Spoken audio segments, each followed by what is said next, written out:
What's going on, guys? Welcome back to the Adventure Outpost. The Batman was released this weekend to rave reviews, so I thought in today's adventure we would rank up every Batman movie that I have seen. We've got a wide collection from numerous decades, all about the Bat in his Bat cowl fighting his Bat crimes. And today we're going to rank up just where they each land on my personal preferences. So let's not waste any time. Let's dive right into this list, shall we? We've got all these bad boys that we're going to go and dive into and talk about. And we're going to start it off with the dog shit movie in the pile, and that is the original Justice League. This movie is absolute fucking garbage. Ben Affleck is great as Batman, but he is saddled with some absolute stinkers of some lines and some absolute stinker set pieces to get through. This movie is an absolute travesty and an exercise in how not to do a big movie, superhero movie. After that, we've got the original one to kick us off, the silliest of the silliest. It is the original Batman with Adam West. This is one of the funniest movies I've ever seen. It is so freaking silly. Batman running around with a bomb in his hand, trying to get rid of it on a pier, and he goes to throw it off into the water, but there's a bunch of ducks there, and Batman's such a goody-goody that he can't even hurt some ducks. It is absolute gold. He has shark repellent to fight off a shark that's trying to eat his helicopter. This movie is chock full of 60s goodness that is absolutely hilariously silly, and it is an absolute great time at the cinema. You should absolutely see this movie. If you haven't, go back and check out your classic Batman. After that, we might have the most memeiest of the Batman movies. That's right, it is Batman and Robin. Cold Gotham freeze ice. This is another very silly, very campy, very over-the-top Batman movie. I grew up with this movie, so I have a soft spot for it. Don't worry, I know it's crap, I know it's a piece of shit, but I don't really care. I can watch this movie anytime it's on. You know why? Because of that goddamn hero right there. Arnold Schwarzenegger always knows what kind of movie he's in, and he brings the heat, or should I say the ice, in this movie, because he is dropping silly-ass one-liners left and right, and it is absolutely hilarious to watch. This movie is a great movie to watch simply because it's so funny and how silly and childish they could possibly make it. Every time George Clooney busts out the Bat credit card and it just says like good through forever, it cracks me up every time. This is one of those movies to just turn your brain off, just watch and enjoy, realize it's garbage, laugh with your friends, have a good time, because that's what it's here for. Up next on the list is the Lego Batman movie. I saw this once in theaters, was not the biggest fan of it. The reason it strikes so much higher than these other ones is simply because it has a well put together story, and the rest of these movies are kind of too silly to take seriously. This movie is a little silly on itself too, but it's a Lego movie. It's designed to be silly. This did come out right around the time that the Lego movies were starting to get a little too silly for themselves, and the fact that they put out too much too soon to oversaturate themselves. But this movie still has a lot of really good stuff in it. It's got a lot of good silly Batman jokes that make references to all the Batmans that came before it, and you could do worse at the theater. This was a solid little movie, one of the better of the Lego movies that have come out. Definitely worth a watch if you haven't seen it. Continuing the trend of Batman movies that we know are silly, but we still love, and that is Batman Forever. This is one that you could at least take a little serious, at least more serious than Batman and Robin. This movie is still very silly for its time. Just take a look at Two-Face and Jim Carrey on the cover there, and that'll give you your answer. Jim Carrey sports the most ridiculous costume I've ever seen in my life, and while Tommy Lee Jones likes to pretend like he's a paragon of serious acting, that is one of the silliest costumes and makeup jobs I've ever seen in the history of cinema. It is gold. They're so great as the villains in this movie. Val Kilmer does, Val Kilmer. There's not really much emoting that you can do within the Batman, especially in these old style cowls that he has, but he makes do with what he has. I think Nicole Kidman, yes, Nicole Kidman is the girl there. She doesn't really do much except to be there to try and fuck Batman. And good on you. I mean, I can't blame you. If I was a girl too and Val Kilmer dropped from the sky dressed like that back in his heyday, I probably would have taken a toss at him also. Can't blame her. This is definitely another silly entry in the Batman movies. This is when they were finally starting to be like Batman Returns was a little too serious and too dark for all the kiddies. So let's turn up the camp a little bit. Let's try and get back to the Adam West little campiness. And they really went for it in this one. Dropping in the middle of the pack might be a movie that might upset a few people, but I don't really give a shit. This is my list and my preference, and that is Zack Snyder's Justice League. It's a good movie, I'm not gonna lie. I enjoyed it. I thought it was way better than the other Justice League they put out, but there is simply no fucking reason on earth for any movie, let alone a superhero movie, to try and push a 4 hour fucking runtime. I don't know where you got the gallbladder to pull that shit off, but you fucking did it, and you put it on HBO Max, and you tried to get us to do it, and I did it anyway. And I had to watch it in 2 fucking sittings because it's too fucking long. And that's this movie's biggest problem. It is too fucking long.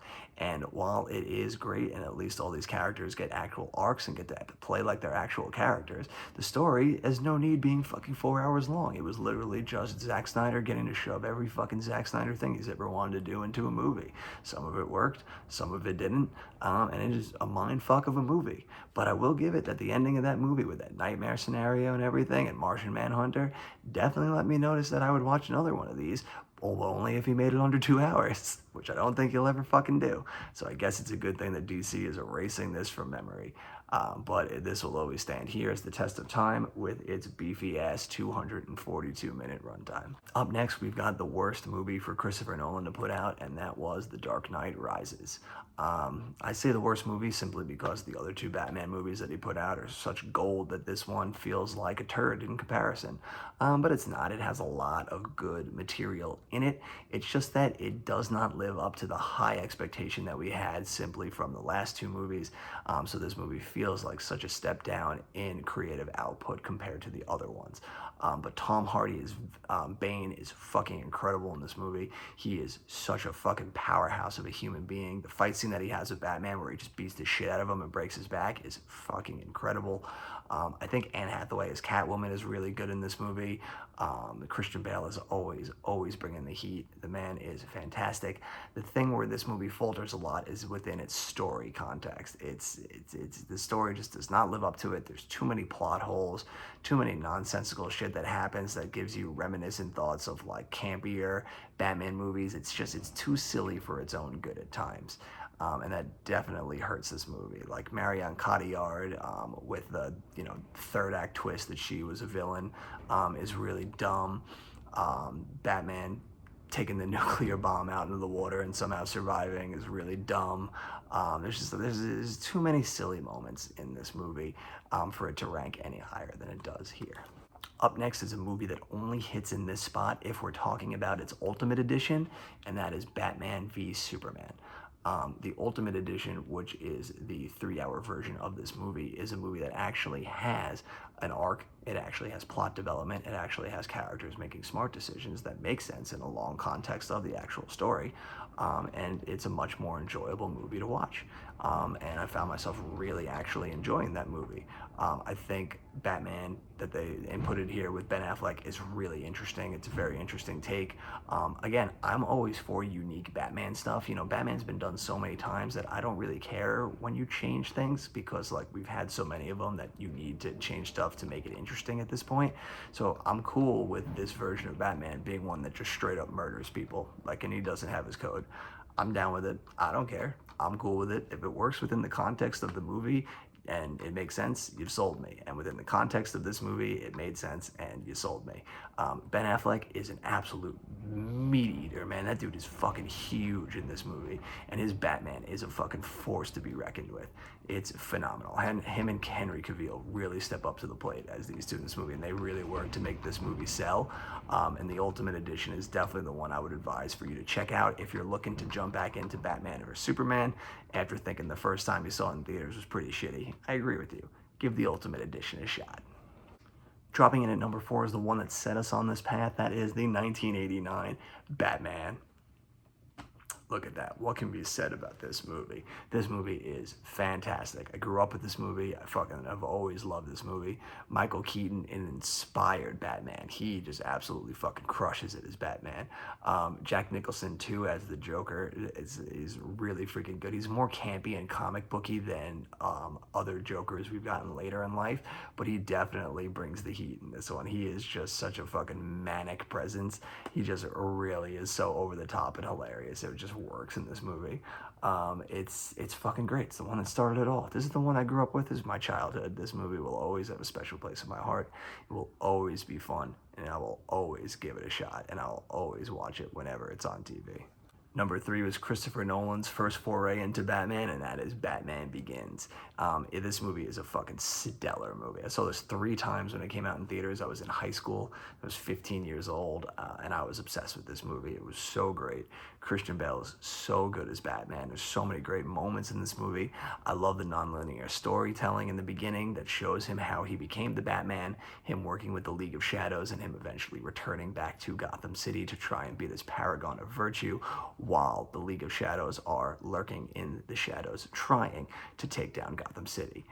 It's a great fucking movie. There's so much good stuff in this. Every actor that he picked for this movie, Gary Oldman as Gordon, phenomenal. Bale, Batman, great. Everyone is fucking great. Michael Caine. This is just a stellar movie. This movie is just fun. This is just the perfect fun movie, and it was the perfect appetizer for what was to come.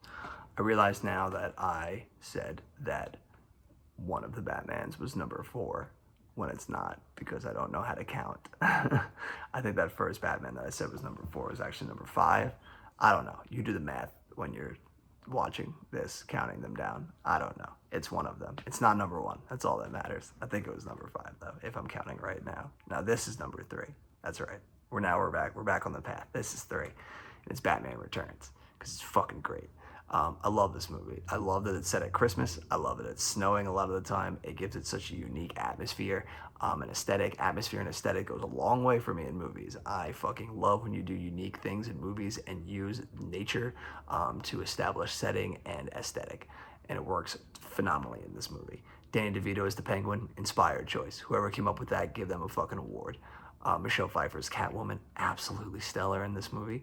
Everything about this movie is great. Christopher Walken's fake son trying to do a Christopher Walken accent, it's great. No, Dad, go, save yourself. It's hilarious. I love it.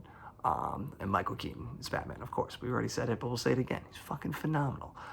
This movie is just so over the top. It's hilarious that they thought that this movie was too dark. Because like I'll give it to you, there are some dark moments in it, but this movie is very over the top silly. So it's just so interesting what they found like super dark and disturbing for kids back in the 90s. I watched this movie all the time as a kid in the 90s and never thought it was dark and disturbing. I love the fact that the villain's plan at the end of the movie is to just strap rockets to penguins and send them into City Hall. Like, yeah, that's super dark. It's so silly, and I fucking love it. It's one of my favorite movies. I watch this all the time. I kind of want to watch it right now after talking about it, so maybe I'll finish this later. I'm gonna go watch this right now. I'll see you later. Number 2 is the newest Batman to grace the screen, and that is The Batman.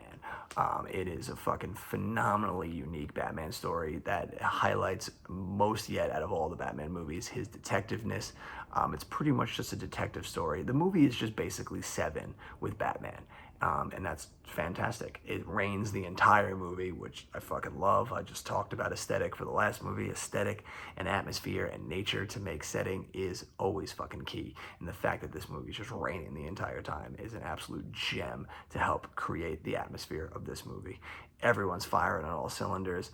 It is such a rewarding story, even given the length that it's just such a slow build that when you get to that finale, it is just such a sweet release. It is just absolutely phenomenal. Easily the second best Batman movie ever made, and I can't wait for what Matt Reeves and Robert Pattinson and company do for the next one. But there can only be one, and it shouldn't confuse anybody. It shouldn't be a surprise to anybody. It's probably everybody else's number 1. It's a superhero movie that probably will never be topped. It's a crime movie that will probably never be topped, and that is The Dark Knight. This is a movie that just struck fucking lightning in a bottle. It is one of the greatest comic book movies of all time. To me, I don't even consider it a comic book movie. It is just simply a crime movie set with a Batman and a clown. And it is fucking phenomenal for it. Like the last movie, The Batman, was just Seven with Batman. This movie is just Heat with Batman. And I think the Batman movies work at their best when you're using influences from dark thrillers to create your Batman movies. Like, the world is key, and the world in which these guys play is absolutely stellar. Heath Ledger is the best Joker. He will always be the best Joker. I'm sorry, Joaquin Phoenix, but you will always be playing second fiddle. He created something in this movie that will never be duplicated. He is just an absolute powerhouse. Everything in this movie just fires on all cylinders. It is a once-in-a-lifetime movie. It is something that it just has to be seen to be believed. I saw this movie 3 times in theaters. The lengths I went to see this movie when it first came out. The midnight showing was sold out, but they put on at 3 in the morning, and we went and saw the 3 in the morning showtime that didn't get out. By the time it got out, the sun was already coming up, so we just got into the car, went to the beach, laid on the beach, drank and slept and on the beach all day, partied, and then came back home, showered, went right back to the theater to catch the late night show, I think around like 8 or 9 o'clock, of the Batman again, this movie. I passed out. I'm pretty sure I passed out in both showings of it, that I ended up having to go see it a 3rd and 4th time so that I could finally actually watch this movie when I was well rested and enjoy it. But that was such a thrilling week when this movie came out, to just be pumping into the theater and seeing it constantly. This is one of the best movies of all time, easily in my top 100, and it is a Batman movie that I don't think will ever be topped. And that is my list. I'm not a big superhero movie, but the Batman has always been one of those characters that I can always be down to watch a movie for. He is one of the few superhero characters, along with Spider-Man, that I will always be down for a movie of theirs. Simply put, they're just, probably thanks to the fact that I grew up with them, so that I have that nostalgia factor for them. But they are some of the ones that I will always love watching. I always look forward to whenever the next one is out. The Batman are probably one of the best of the superhero movies that have come out recently. Christopher Nolan's trilogy has always been good. The duology of Tim Burton's, even Batman Forever and Batman and Robin, have their moments that make them each special in their own unique way. I love this character, and I can't wait to see what comes next in his legacy. But that'll do it for us here at the Outpost. Until the next adventure, you have been you, I have been me. These are the movies that we love, and until next time, adventure on.